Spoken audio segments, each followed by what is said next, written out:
Hello అందరికీ welcome to వైర్య lifestyle vlogs అనమాట. సో ఇవాళ అయితే మంచి రెసిపీ అయితే తీసుకొచ్చాను. ఇది వచ్చేసి మనకి ఇంట్లో సాంబార్ లేకున్నప్పుడు ఈజీగా సింపుల్గా చేసుకోవచ్చు ఇంట్లోనే.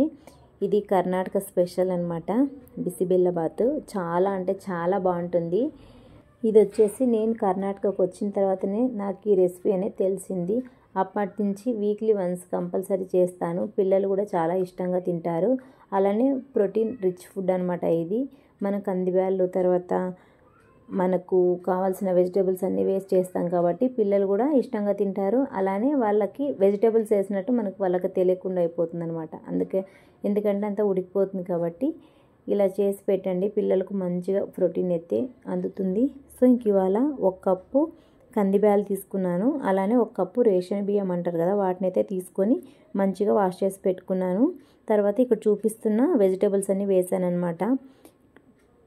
పొటాటో, క్యారెట్, తర్వాత బీన్స్, అలానే కొంచెం ఫ్రోజన్ బఠానీ, అలానే అనపగింజలు ఉంటాయి కదా, వాటిని కూడా వేసుకున్నాను. ఇవన్నీ మనకు ఉడికిపోతాయి కాబట్టి చాలా ప్రోటీన్ ఫుడ్ అనమాట. ఇది వీక్లీ వన్స్ కంపల్సరీ చేసుకొని తినండి, చాలా అంటే చాలా బాగుంటుంది. ఇంక ఇవన్నీ ఒకసారి వేసుకొని తగినంత సాల్ట్ వేసుకొని అలానే కొంచెం పసుపు కూడా యాడ్ చేసి నేనైతే 6 గ్లాసులు అంటే 6 కప్పులు వాటర్ అయితే పోస్తున్నాను. 6 కప్పులు వాటర్ అయితే వేసుకొని మనము 3 విజిల్స్ పెట్టుకుంటే మంచిగా కుక్ అయిపోతుంది అనమాట బ్యాళ్ళు. అలానే మనం వేసుకున్న వెజిటేబుల్స్ అన్నీ మంచిగా కుక్ అయిపోతాయి.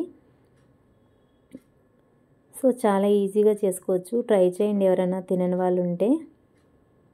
ఇది కర్ణాటకలో మోస్ట్ ఫేవరెట్ ఫుడ్ అనమాట. చాలా అంటే చాలా బాగా చేస్తారు, టేస్ట్ కూడా బాగుంటుంది. సో నేనైతే 6 కప్పులు వాటర్ అయితే వేసి ఇంకా కుక్కర్ అయితే పెట్టేస్తున్నాను. 3 విజిల్స్ అనమాట. ఈలోపు మనం మసాలా ప్రిపేర్ చేసుకుందాం. బయట రెడీమేడ్ దొరుకుతుంది, కాకపోతే ఇంట్లోనే ఈ మసాలా అనేది ప్రిపేర్ చేసుకుంటే బిసిబెల్లబాత్ అనేది చాలా బాగుంటుంది. ముందుగా కొద్దిగా అయితే ఆయిల్ వేసుకొని అలానే మెంతులు అయితే వేసుకున్నా. స్టార్టింగ్ కొంచెం మెంతులు, శనగబ్యాళ్ళు, ఉద్దిబ్యాళ్ళు వేసుకొని కొంచెం దోరగా ఫ్రై అయిన తర్వాత మిరియాలు, యాలక్కి, తర్వాత లవంగం, చెక్క కూడా వేసి వేపుకుంటున్నాను. ఇది కొంచెం వేపుకున్న తర్వాత ఒక గుప్పెడు ధనియాలు కూడా వేసుకొని ఇది కూడా ఫ్రై చేసుకుంటున్నాను. ఈ దీంట్లో ఏంటంటే మనం ఫ్రై చేసుకునే దాన్ని బట్టి టేస్ట్ అనేది ఉంటుంది. అన్నీ ఒకేసారి వేసుకుని ఫ్రై చేసిన టేస్ట్ కొంచెం డిఫరెంట్గా వస్తుంది. తర్వాత కొంచెం జీలకర్ర కూడా వేసాను. అలానే బేడిగే మిరపకాయలు అంటారు కదా, బ్యాడిగ మిరపకాయలు, అది కూడా ఒక 4 వేసాను మనకు కారం తగ్గట్టు. తర్వాత ఎండు కొబ్బరి కూడా వేసి కొంచెం ఫ్రై అయిన తర్వాత లాస్ట్లో కొంచెం కరివేపాకు కూడా వేసి ఫ్రై అయితే చేసుకుంటున్నాను.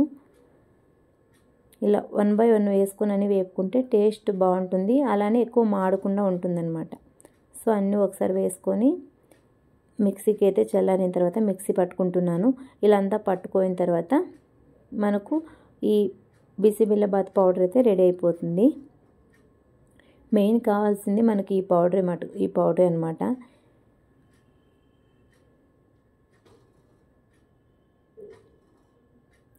దీన్ని వేపుతుంటేనే స్మెల్ మంచిగా వస్తుంది. చూసారు కదా, పౌడర్ కూడా రెడీ అయిపోయింది. ఇప్పుడు నేను ఒక ఆనియన్, ఒక టమాటో, నిమ్మపండు అంత చింతపండు అయితే నానబెట్టేసుకున్నాం ముందుగానే. వీటిని అయితే ఫ్రై చేసుకుందాము.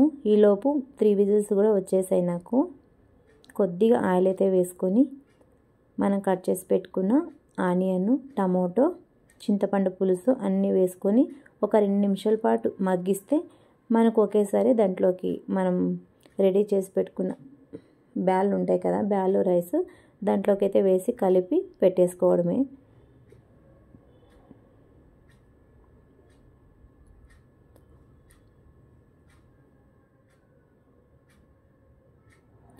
చాలా బాగుంటుంది. మీలో ఎవరైనా ట్రై చేయని వాళ్ళు ఉంటే కంపల్సరీ ట్రై చేయండి. ఇది కర్ణాటక మోస్ట్ ఫేవరెట్ అనమాట. తర్వాత ఇది వచ్చేసి మనం వేడివేడిగా ఉన్నట్టే తింటే చాలా అంటే చాలా బాగుంటుంది. కొద్దిగా చల్లారిన తర్వాత తింటే కొంచెం గట్టిపడుతుంది అనమాట రైస్ అనేది. అప్పుడు మనం ఇంకొకసారి హీట్ చేసుకుంటే నార్మల్ అయిపోతుంది. సో కొద్దిగా ఆనియన్స్, టమాటో మగ్గిన తర్వాత నేను ముందుగానే ప్రిపేర్ చేసి పెట్టుకున్న చింతపండు గుజ్జు కూడా వేసి కలుపుకుంటున్నాను. మనకు అలానే నేను ప్రిపేర్ చేసి పెట్టిన పౌడర్ కూడా వేసాను దీంట్లో కొద్దిగా వేసి అంతా ఒకసారి కలుపుకొని ఒక 2 నిమిషాల పాటు మగ్గిస్తే ఈ చింతపండు పులుసు అనేది మంచిగా మగ్గుతుంది.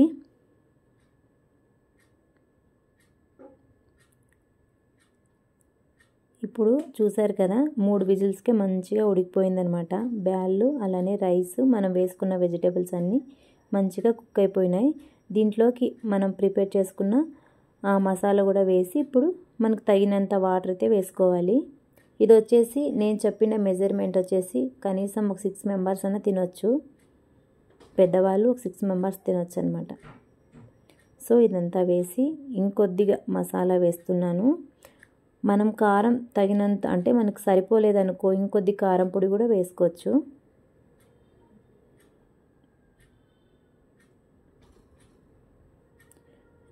నేను ప్రిపేర్ చేసుకున్న పౌడర్ అంతా వేసేసుకున్నాను. మనకు రెడీమేడ్ దొరుకుతుంది కానీ కాకపోతే ఇంట్లో చేసినంత స్పైసీ తర్వాత టేస్ట్ అయితే ఉండదు రెడీమేడ్ పౌడర్ వేస్తే. ఇంక ఇంట్లో ఉండే వాటితోనే కదా సింపుల్గా చేసుకోవచ్చు ఇలా. దీంట్లోకి ఇంకొద్దిగా మనం వెజిటేబుల్స్ వేసుకోవచ్చు. తర్వాత క్యాప్సికమ్ వేసుకోవచ్చు, అలా డ్రమ్ స్టిక్స్ వేసుకోవచ్చు. ఇలా మనకి ఏమైనా కావాలంటే ఇంకొద్దిగా కూడా వేసుకోవచ్చు. నేనైతే ఇంకా పిల్లలు ఇష్టంగా తినేది వీటినే అనమాట. సో నాకు తగినంత వాటర్ అయితే వేసుకుంటున్నాను. ఇది కొద్దిగా చల్లారినట్టు గట్టి పడిపోతుంది. అలా అనేసి కొంచెం మనం ముందుగానే కొంచెం వాటర్ కంటెంట్ ఎక్కువ వేసుకుంటే బాగుంటుంది. చివరిలో కొంచెం బెల్లం వేసుకున్నాను.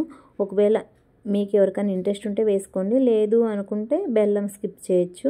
బెల్లం వేస్తే టేస్ట్ బాగుంటుంది. చింతపండు అంతా వేసింటాం కాబట్టి కొంచెం బెల్లం వేసుకుంటే ఇంకా బాగుంటుంది. మరీ నేను లూజ్గా చేసుకుంటున్నాను. చల్లారిన తర్వాత కొంచెం గట్టి పడుతుంది కాబట్టి ఇలా చేస్తున్నాను. మీరు కూడా ఇలానే చేసుకోండి. చూసారు కదా కుక్కర్ ఫుల్ అయిందనమాట. ఇది వచ్చేసి 6 మెంబర్స్ ఈజీగా తినొచ్చండి పెద్దవాళ్ళు. కింద అడగంటకుండా అంతా కలుపుతున్నాను అనమాట.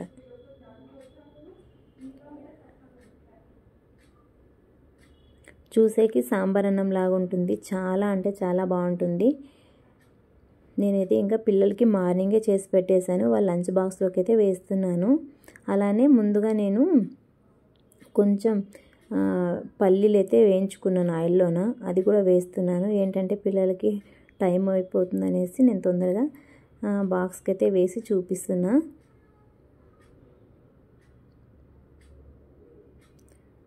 నేనైతే పల్లీలు వేయించుకున్నాను చెప్పాను కదా, సో పల్లీలన్నీ వేస్తున్నాను. దీంట్లోకి మనం మిక్చర్తో తినొచ్చు, లేకపోతే బూందీ ఉంటుంది కదా, బూందీతో కూడా సర్వ్ చేసుకుని తినొచ్చు. చాలా బాగుంటుంది. దీంట్లోకి ఇంకా కొన్ని కావాలంటే క్యాష్యూస్ వేసుకోవచ్చు, బట్ నేనైతే వేయట్లేదు. సో ఇదనమాట వీడియో. నా వీడియో నచ్చితే ఒక లైక్ చేయండి. అలానే మీకు మంచి మంచి రెసిపీతో మీ ముందుకు వస్తాను. సో ఒకసారి ట్రై చేసి చూడండి. మీరు ట్రై చేసి చూసి మీ ఫీడ్బ్యాక్ అయితే కామెంట్ చేయండి ఎలా వచ్చిందనేది. సో ఇదనమాట. ప్లీజ్ లైక్ చేయడం మర్చిపోద్దండి. ఓకే గాయస్, నెక్స్ట్ వీడియోతో మీ ముందుకు వస్తా. బై.